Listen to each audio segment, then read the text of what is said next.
right, I guess we're good. So if I asked you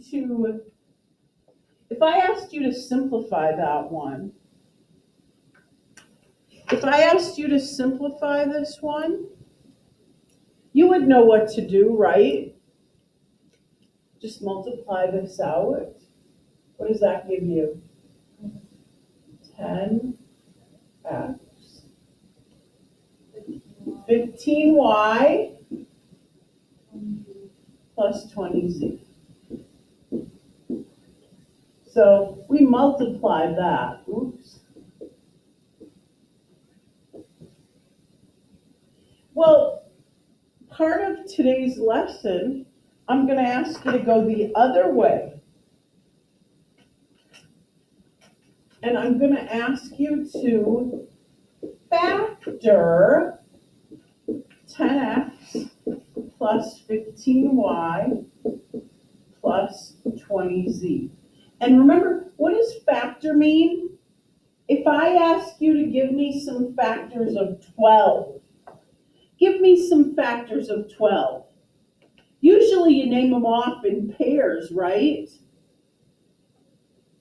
Give me some factors of 12. Did you say 2 times 6? Very good. Give me some. 3 and 4. Give me one more. 1 and 12. Those are, usually we name them off in pairs, but factors of 12. 1 and 12, 3 and 4, 2 and 6. So when I ask you to factor, I'm asking you to find two things that multiply together to give me this. Well, 12 was a little easier because we're a little bit more familiar with that. So how are we going to figure out what two things multiply? It's like we're going backwards now. You knew how to multiply those together. Now we're going to go in reverse and try to figure out what two things will multiply together to give us this. And the way that you start,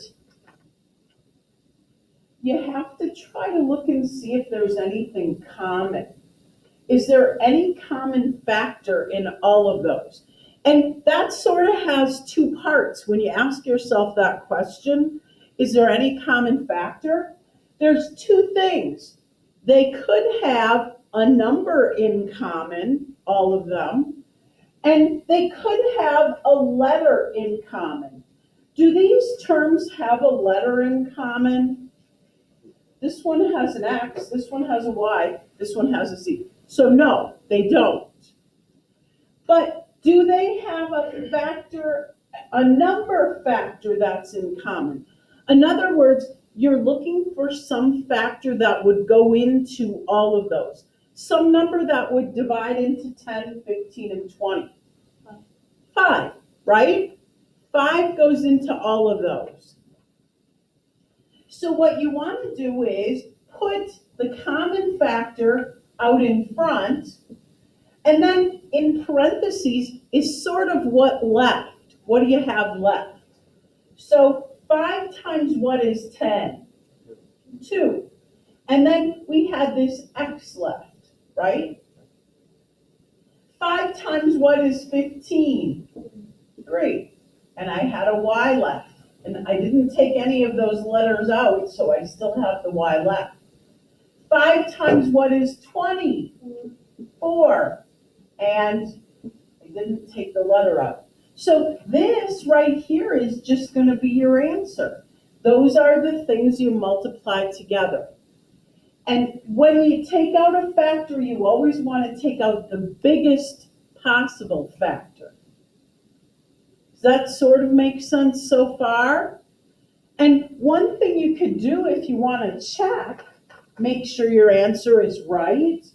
If you multiply this out, 10x plus 15y plus 20z, if you multiply that back out, you should get what you started with, right? Because look over here, if I ask you for factors of 12, 3 and 4, if you multiply those, you get what you started with. factors multiply to that number. Factors should multiply to this thing. So what we're basically doing today is trying to find something in common with the terms. We're trying to find something in common with the terms. How about this one? How about 4x squared minus 10x? And I want you to factor that. And remember, you're always looking for two things. You're always looking for a number that could be in common, and then you're looking for any letters that might be in common. So you're looking for a number and you're looking for a letter. Is there a number that's in common with 4 and 10? Or in other words, a common factor, something that goes into both of those? 2, right? 2. What about the letters? X squared and an x. Remember, this x squared is x times x. What do those two terms both have in common? As far as the letters, this one has 1x, this one has 2. Don't they both have an x in common? 1x, not 2.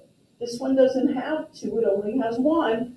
So they have 1x in common, and we can factor that out. We're looking to see what can we pull out of there. And so 2x is what they have in common. Now we sort of want to know what's left inside the parentheses. So 2 times what is 4? 2 times 2 is 4. Up here, I started with 2 x's and I took 1 out. If I started with 2 and I took 1 out, how many are left? 1. Minus 2 times what is 10? I had an x and I took it out, so how many x's are left? None, right? So it looks like that's what I get when I factor it. And if you multiply this back out, what do you get here? What's 2 times 2? 4. And x times x is what, Lily? And then move over. 2x times negative 5. 2 times negative 5 is negative 10. And then I have an x. So you know you did it right. Does that sort of make sense? Sort of makes sense? Let's do about 12 more just for fun. Let's do about 12 more just for fun. Oh, how about this? How about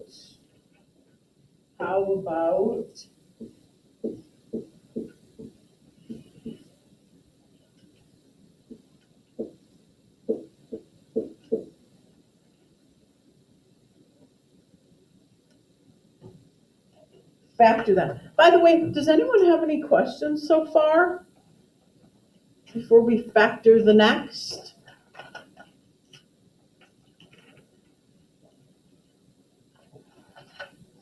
This bottle is double trouble, you know. It doesn't have like a drinking top. You have to take this off. And it's tall. You know why that's double trouble? You haven't seen me yet. I know I'm going to knock it over and spill. When you have this kind, it just gushes out everywhere. Nothing to slow it down. At least if you have a drinking top, it slows it down a little bit. Yeah, I usually spill my water pretty often. Not yet, though. That's pretty impressive. I made it a whole quarter without spilling it. That means I'm going to spill it twice as much this quarter. What do you think? Factor it. What's in common? For the letter, let's start with the number. What's in common for the number? I've got a 4 and a 2. 2. I've got 2 x's and 1 x. 1 x I can take out. And what else? I have one y, so I can take out a y. They have a y in common. And then we'll see what's left.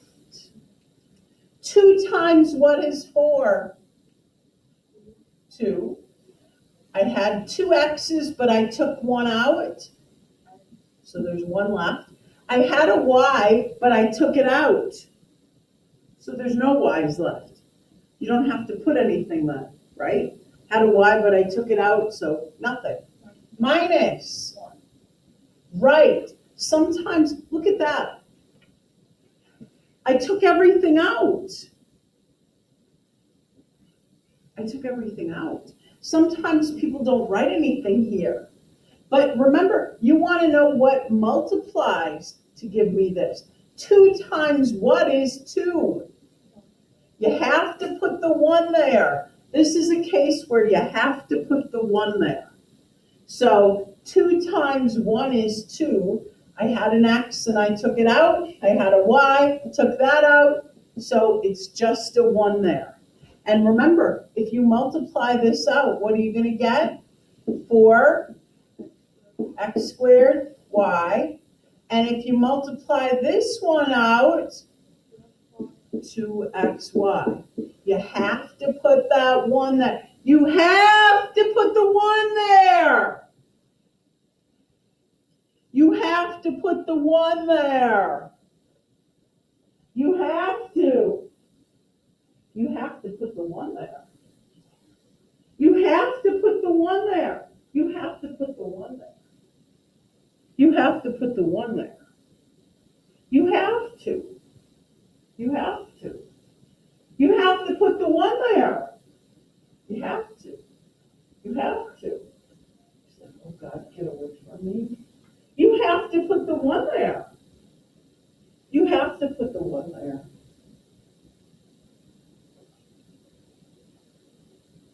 Do you have to put the 1 there? No. Oh, good. No, this would be the time where someone raises their hand. Do we have to put the 1 there? Yes, you have to put the 1 there. Right here. 1 there.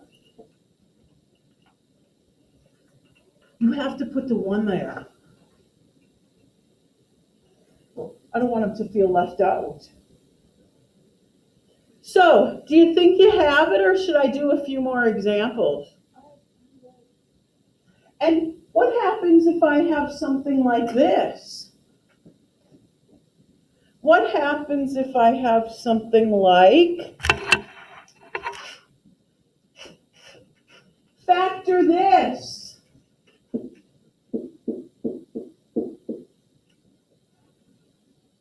Factor that one. Remember, you're looking for something that'll go into both of those.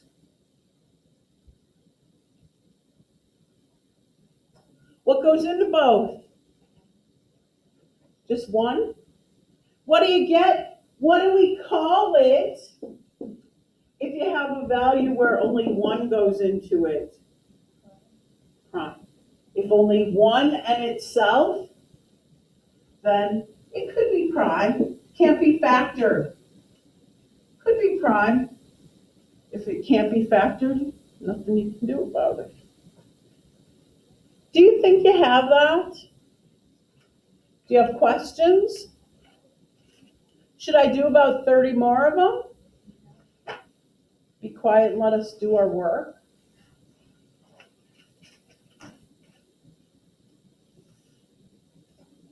Nobody with questions? Are there any questions? Does anyone have a question? I gotta see here. I screwed up yesterday and did what I was supposed to do today, I did yesterday. So now, what I do today, I was supposed to do yesterday. I gotta make sure I give you the right assignment. That would be page 197, starting with 31. 197, 31. We'll go 31 to 45. Page 197. 197. WE. Did I say 31 to 45? Sounds good. Did I ask if there were any questions?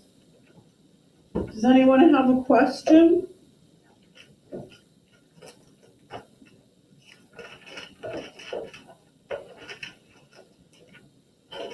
Nobody has a question? Don't forget to put your assignment in the basket.